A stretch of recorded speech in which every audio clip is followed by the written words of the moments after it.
고급 강의 트랩편입니다. 트랩은 엄청 중요합니다. 그냥 중요한 게 아니고 아주 중요해요. 이거를 제가 어떻게 설명해야 여러분들이 이 중요성을 이해할지 모르겠네요. 지금까지 제가 채널에 올린 모든 강의가 이걸 위한 빌드업이라고 해도 무방할 정도입니다. 저도 굉장히 즐겨서 사용을 하고 있고요. 자, 그럼 일단 트랩이 뭔지부터 봐야겠죠.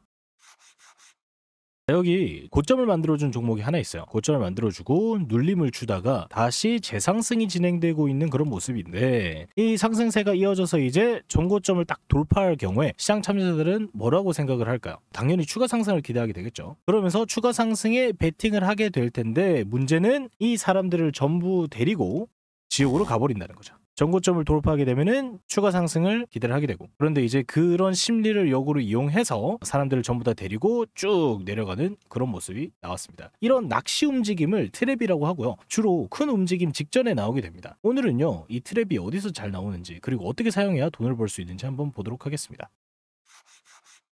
일단 트랩에는요, 불 트랩이랑 베어 트랩이라는 게 있어요. 불은 황소, BULL이죠. 상승을 상징하는 동물이에요. 그렇기 때문에 이 불 트랩은 상승으로 쭉 가는 척 상승론자들을 낚아버리고 하락이 발생했을 때 불 트랩이 발생했다라고 얘기를 합니다. 보시면 여기에 이제 전고점이 있고, 전고점을 딱 뚫어주면은 우리 투자자들은 뭐라고 생각을 할까? 이 시점에서 추가 상승이 나오겠구나 라고 생각을 하겠죠. 하지만 기대해준 사람들이 무색하게 하락이 쭉 나와주는 불 트랩이 발생한 모습입니다. 그러면 반대로 베어 트랩은 뭘까요? 요 베어는요, 곰은요, 하락을 상징하는 동물입니다. 그렇기 때문에 베어 트랩은 이런 식으로 하락으로 쭉 가는 척 하락론자들을 역으로 낚아버리고 상승이 발생했을 때를 베어 트랩이라고 얘기를 합니다. 보시면 여기 전저점이 있고 여기를 뚫어줬다가 바로 올라가준 모습이죠. 그럼 여기에서 하락이 베팅했던 하락론자들은 이때 전부 다 세게 털려 나갔겠죠.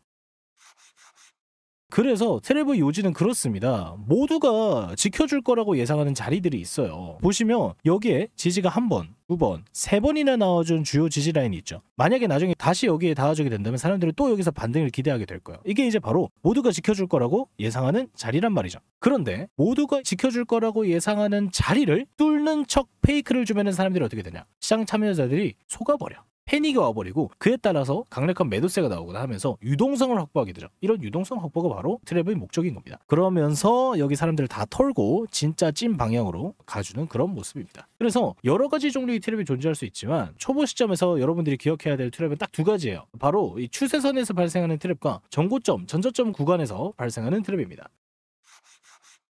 자, 추세선에서 발생하는 트랩을 먼저 보겠습니다. 보시면 여기 추세선이 나왔고요. 계속 지지를 받아주고 있는 모습이죠. 그러면은 다음번에 여기에 닿았을 때도 사람들은 또 반등이 나올 거라고 기대를 한단 말이에요. 그런데 여기를 딱 깨주고 올라가면서 상승세가 나와주는 그런 모습이다. 그죠? 그러면은 여기서는 이제 언제 진입을 하고 언제 익절을 하고 언제 손절을 하면 되는지 한번 볼 텐데, 자, 일단은 여기를 이탈하게 되면은 아직까지는 트랩인지 확인할 수가 없어요. 그냥 이탈한 다음에 흐를 수도 있잖아요. 그죠? 그런데 여기서 이탈한 다음에 흐름이 계속되지 않고 다시 요 추세선 내부로 복귀할 때, 다시 요 추세선 내부로 복귀하는 요 타이밍이 바로 진입 타이밍입니다. 요 타이밍이 바로 진입 타이밍이고요. 그러면 손절 타이밍은요, 손절 타이밍은 다시 여기를 진입한 뒤에 이탈해 줬을 경우에, 그러면 트랩이 아니고 이탈 시도가 되겠죠. 여기로 이탈을 했다가 다시 진입하는 타이밍에 매수를 하는데, 만약에 다시 여기를 이탈하게 된다면 손절을 해주면 됩니다. 자, 요런 식으로 매매를 해주신다면은 트랩을 잡을 수가 있고요. 손절이 좀 나더라도 보통 트랩이 발생한 다음에는 큰 움직임이 급격하게 나오기 때문에 한번 수익을 크게 보면서 이전의 손절들을 다 맨징할 수 있는, 어떻게 보면은 승률도 괜찮고 수익비도 괜찮은 전략이 바로 트랩 전략이라고 할 수가 있겠습니다. 그래서 이게 이제 추세선에서 발생한 트랩에 대응하는 방법이고요.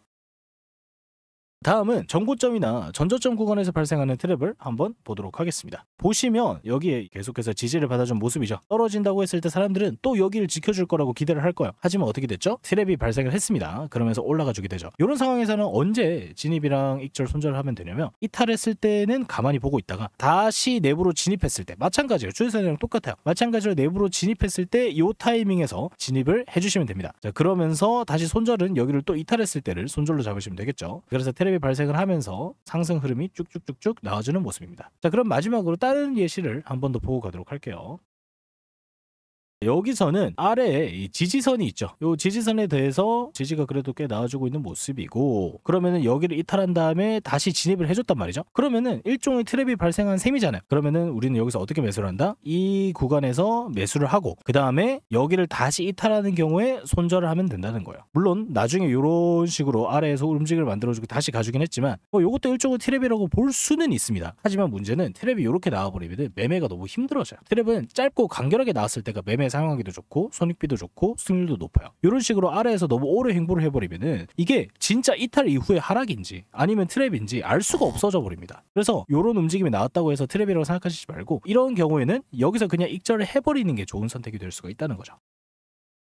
이번 강의는 큰 그림에서 트랩이 뭔지에 대해서 한번 알아봤는데, 다음번 트랩 하편에서는요, 2편에서는요 어떤 디테일들을 살려야 이 승률이 높아지는지를 본격적으로 한번 다뤄보도록 하겠습니다. 그리고 이제 실전에서 사용하는 법도 한 번 더 자세히 알려드릴 거고요. 오늘 강의도 시청해 주셔서 감사드리고요. 내용이 유익하셨다면 좋아요, 구독 한 번씩 눌러주시고 궁금하신 점은 댓글로 남겨주시면 감사하겠습니다.